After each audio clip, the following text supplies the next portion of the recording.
پیغمبر علیه الصلاۃ والسلام د غزوه تبوک په موقع باندې چاندې پر اعلان کوي چې چانده کې موږ تعاون کو جهاد لڅو. ابو بکر رضی الله تعالی عنہ تمام مال تمام څومره مال یو څومره ملکیت یو ټول راوخلو چې پر رسول الله صلی الله علیه وسلم محبت په دا وجه راوخلو چې دا الله او الله رسول د نور هم محبوب شم. د چې کله هجرت وخت راځي د هجرت په وخت کې حضور نبی کریم صلی الله علیه وسلم د کور نه غیر چاپیر کفار دي. پیغمبر علیه الصلاۃ والسلام ته چې کله الله جل جلاله حکم وکړ چې هجرت وکړه شپه په شپه باندې ووځه. پیغمبر علیه الصلاۃ والسلام چې کله شپې وځي نو ټول نه پیل ابو بکر کور لورسي چې څنګه اول ټکولای دروازه څنګه ټکولای ډایرکټ دروازه کولاو شوی دا څنګه ټاک لګولای دروازه ته بس ډایرکټ دروازه کولاو.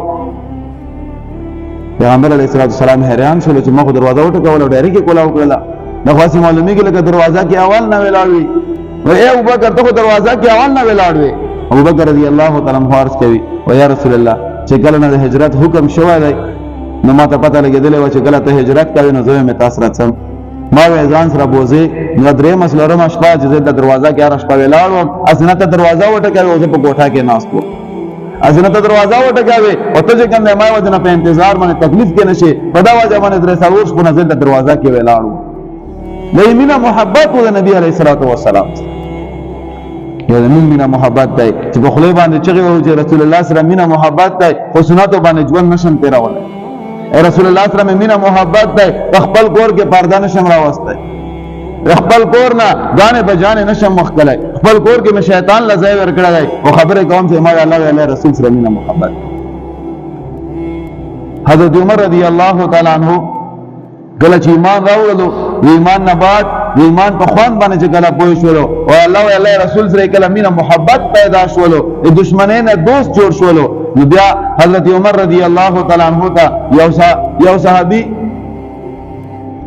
چې په ظاهر باندې ایمان راوړ او منافقو غلط شول منافقو یعنی ظاهری تور باندې ایمان راوړل یو يهودي سره یې په وزغره باندې بحث وو فیصله یو يهودي یو چې ازغره مالا هغه منافق چې په ظاهر باندې ایمان راوړل او ځان مسلمان جوړ کړل او منځونه یې کول نبی علیه السلام سره هغه دعوا کوله چې ازغره مالا دوړو فیصله پیغمبر علیه السلام ته وړله. کله چې پیغمبر علیه السلام دوړو خبره واوریدلې دوړو دلایل واوریدل پیغمبر علیه السلام فیصله وکړه چې ازغره يهودیه ا منافق چې کوم دعوی کړو دروغ دعوی کړو. نو کله پیغمبر علیه السلام فیصله وشوله دوړه بهر راووتل دا منافق ته یې چې ما ته پیغمبر علیه السلام دغه فیصله قبول نه او داسې کوي چې عمر رضی الله تعالی عنہ ډېر ښه فیصله کوي و ډېر تکړه په فیصله کولو کې راځي چې الله چې ما سره غال ته سوال کوي فیصله کوي. هغه يهودي ته ځکه سوال ته مترسم یبانه فیصله وکړي چې دوست د خپل پیغمبر فیصله نه مانی. کله چې عمر رضی الله تعالی عنہ کور نه راوخلو عمر رضی الله تعالی عنہ ته يهودي ټول واقعیا بیان کړل چې ما د صفزغره باندې بحث کوي چې ازغره ما دعوا په باندې دام په دعوا کوي موږ پیغمبر علیه السلام فیصله وکړه ازغره ما ترا کړل دا پیغمبر علیه السلام فیصله نه مانی. حضرت عمر رضی الله تعالی عنہ ته فرمایي چې دواړه صبر وکړو ذکر نه راوځم دواړه له فیصله کوم زوس کور نه وته تور راوخ کله منافق نه ستار کټ کړو. وکم کاس چې پیغمبر علیه السلام فیصله نه مانی د عمر فیصله هغه په تور باندې کی ساره ته کلام کړو چې ته پیغمبر خبره څنګه نه مانی ته دمره ګستاخی نن سبا زما عزتمن داسې لکه خپل ځان ته سوچ وکړو چې موږ د پیغمبر علیه السلام څومره خبره معلوم دي موږ باندې څومره عمل کوو. حضرت اسامه بن زید رضی الله تعالی عنہ له صحابي کله حضرت عمر رضی الله تعالی عنہ دور خلافت شولو حضرت عمر رضی الله تعالی عنہ صحابه کرام ته وظیفه مقرر کړې وي. نو خپل ځای عبد الله ابن عمر رضی الله تعالی عنہ یختای زکال 3000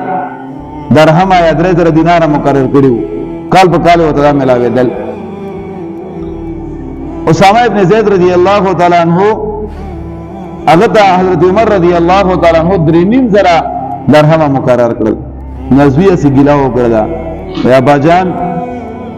درمانه کشرن دی زمانه جنگونه هم ډېر نه دي کړي په جنگونو کې هم ته نه مخکې کېدم هر یو شي کې ته نه مخکې شوی یم هغې باوجود ته مله 3000 درهمه او دله 3500 درهمه لږه وجه یې راته بیان کړه چې دله 3500 درهمه په کومه خبره درکړي حضرت عمر رضی الله تعالی عنہ ته فرمایي بچیا خبره داسې ده چې دغه اسامه د پیغمبر علیه الصلاۃ والسلام ډېر زیات محبوب و پیغمبر علیه الصلاۃ والسلام ته ډېر نږدې و د پیغمبر علیه السلام نه سره ډېر مینه محبت و په دا وجه باندې ما د هغه پیسې زیاتې کړې چې د پیغمبر محبوب دی د خپل ځینې ولا ډېره ترجیح ورکړله په دا خبره باندې چې د سره پیغمبر علیه الصلاۃ والسلام مینه محبت